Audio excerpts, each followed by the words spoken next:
ಕೆಲಸವನ್ನ ಹಲವಾರು ಜನ ಸನ್ಮಿತ್ರರ ಜೊತೆ ಸೇರಿ ಮಾಡ್ತಾ ಇರುವಂತ ಎಸ್ ಕೃಷ್ಣ ಸೋಮಚಂದ್ರ ಅವರೇ, ಅದೇ ರೀತಿ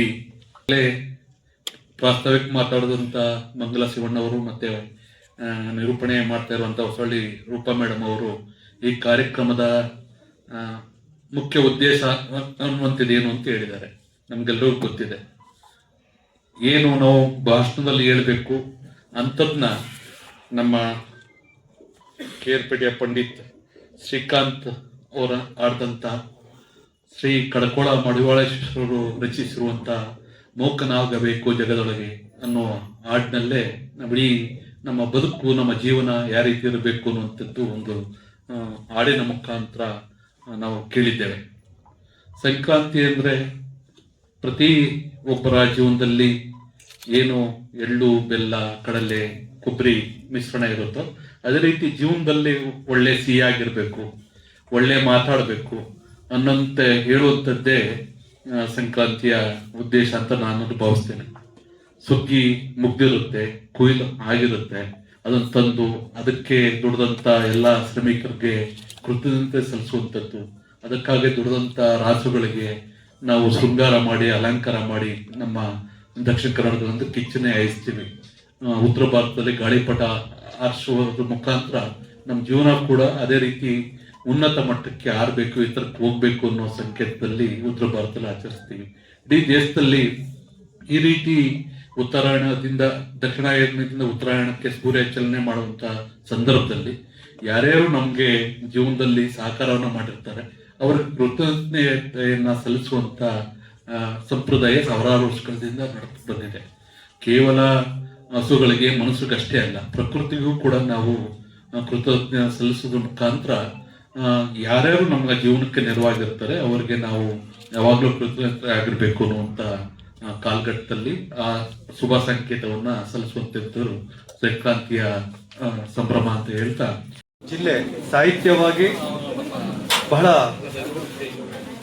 ಇತಿಹಾಸವನ್ನು ಹೊಂದಿರತಕ್ಕಂಥದ್ದು.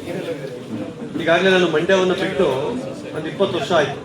ಅಂದರೆ ಬೇರೆ ಬೇರೆ ಕಡೆ ಕೆಲಸ ಮಾಡಿಕೊಂಡು ಹೋಗಿ ಈ ಹಿಂದೆಯೂ ಕೂಡ ನಮ್ಮ ಮಂಡ್ಯದಲ್ಲಿ ಕನ್ನಡ ಸಾಹಿತ್ಯ ಸಮ್ಮೇಳನ ಫಸ್ಟ್ ಚದುರಂಗ ಅವರು, ಅದಕ್ಕೂ ಮತ್ತೆ 1976ರಲ್ಲಿ ನಡೆದಂಥ ಕನ್ನಡ ಸಾಹಿತ್ಯ ಸಮ್ಮೇಳನ, ಮತ್ತೆ ಕಳೆದ ವರ್ಷ ನಡೆದಂಥ ಕನ್ನಡ ಸಾಹಿತ್ಯ ಸಮ್ಮೇಳನ, ಇವೆಲ್ಲವೂ ಕೂಡ ನಮ್ಮ ಮಂಡ್ಯ ಜಿಲ್ಲೆಯ ಜನರಿಗೆ ಸಾಹಿತ್ಯದ ಬಗ್ಗೆ ಇರತಕ್ಕಂಥ ಅಭಿರುಚಿ ಮತ್ತೆ ಕಾಳಜಿ ಇವೆಲ್ಲವನ್ನು ಕೂಡ ತೋರಿಸ್ಕೊಡುತ್ತೆ.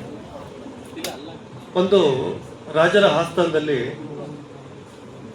ಒಬ್ಬ ಕವಿಗೂ ಅವಕಾಶ ಇತ್ತು, ಒಬ್ಬ ಹಾಸ್ಯಗಾರನಿಗೂ ಅವಕಾಶ ಇತ್ತು, ಒಬ್ಬ ನರ್ತನ ಮಾಡ್ತಕ್ಕಂಥವ್ರಿಗೂ ಕೂಡ ಅವಕಾಶ ಇತ್ತು.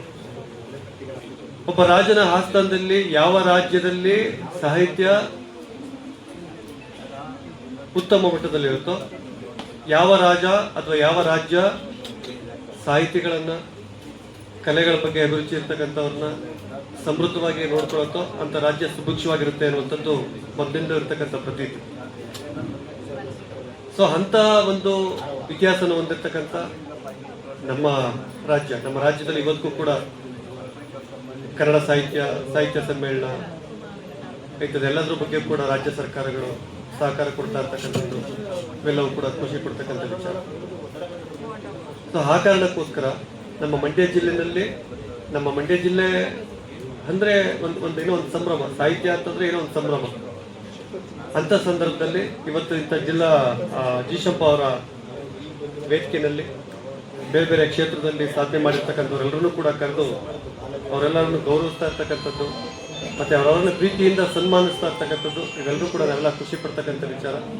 ಈ ಏನೇನು ಸನ್ಮಾನಿತರಾಗಿದ್ದೀರಿ ನಿಮ್ಮೆಲ್ಲರಿಗೂ ಕೂಡ ಒಂದು ಅದ್ಭುತವಾದಂಥ ಅಭಿನಂದನೆಗಳನ್ನ ಕೋರ್ತಾ ಮಾತಾಡಲಿಕ್ಕೆ ಅವಕಾಶ ಕೊಟ್ಟಂತ ತಮ್ಮೆಲ್ಲರಿಗೂ ಕೂಡ ನಾನು ಕಳೆದ ನೆನ್ನೆ ತಾನೆ ಸಂಕ್ರಾಂತಿ ಹಬ್ಬದ ದಿನ ನಮಗೆ ಈಗ ಹಂಪಿನಲ್ಲಿ ನಾನು ಹಂಪಿ ಪ್ರಾಧಿಕಾರ ಕಮಿಷನರ್ ಆಗಿ ಕೆಲಸ ಮಾಡ್ತಾ ಇದ್ದೀನಿ. ಈ ಹಂಪಿ ಉತ್ಸವ ಅಂತ ಮಾಡ್ತಾ ಇದ್ದೀನಿ ಏಪ್ರಿಲ್ 13, 14, 15 ಅದಕ್ಕೆ ಸಂಬಂಧಪಟ್ಟಂತೆ ಅಲ್ಲೂ ಕೂಡ ಈಗ ಹಂಪಿ ಉತ್ಸವ ಅಂತಂದಾಗ ಅಲ್ಲೆಲ್ಲವೂ ಕೂಡ ಸಾಹಿತ್ಯ ಕಲೆ ಇಂಥದಕ್ಕೆ ಹೆಚ್ಚು ಆದ್ಯತೆ ಕೊಡ್ತಕ್ಕಂಥದ್ದು. ಅವೆಲ್ಲವೂ ಕೂಡ ಪಟ್ಟಿ ಮಾಡ್ತಾ ಇರಬೇಕಾದ್ರೆ ನೆನಪಾಯಿತು ನಮ್ಮ ಮಂಡ್ಯದಲ್ಲೂ ಕೂಡ ಇಂಥದೊಂದು ಕಾರ್ಯಕ್ರಮ ಆಗಿದ್ರೆ ಎಷ್ಟು ಚೆನ್ನಾಗಿರುತ್ತೆ.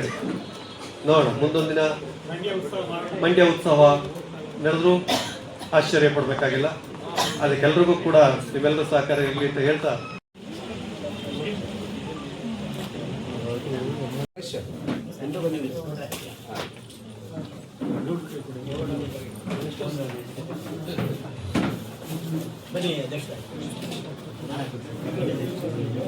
ಡಾಕ್ಟರ್ ಜಿಶಂಬ ಸಾಹಿತ್ಯ ವೇದಿಕೆ, ರಾಜಶ್ರೀ ನಾಲ್ವಡಿ ಕೃಷ್ಣರಾಜ ಒಡೆಯರ್ ಫಿಲಮ್ಸ್, ಕನ್ನಂಬಾಡಿ ದಿನಪತ್ರಿಕೆ ಮಂಡ್ಯ ಇವರ ಆಶ್ರಯದಲ್ಲಿ ಸಂಕ್ರಾಂತಿ ಅಂಗವಾಗಿ ಸುಗ್ಗಿ ಸಂಭ್ರಮ ಈ ಕಾರ್ಯಕ್ರಮದಲ್ಲಿ ಕರ್ನಾಟಕ ಸೇವಾ ಭೂಷಣ ಪ್ರಶಸ್ತಿ ಪುರಸ್ಕೃತರನ್ನ ಅಭಿನಂದಿಸ್ತಾ ಇದ್ದೇವೆ.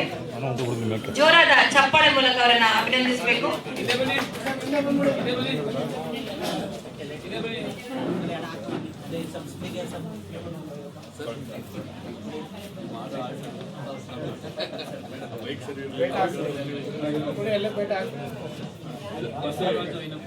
ಆ ಕಡೆ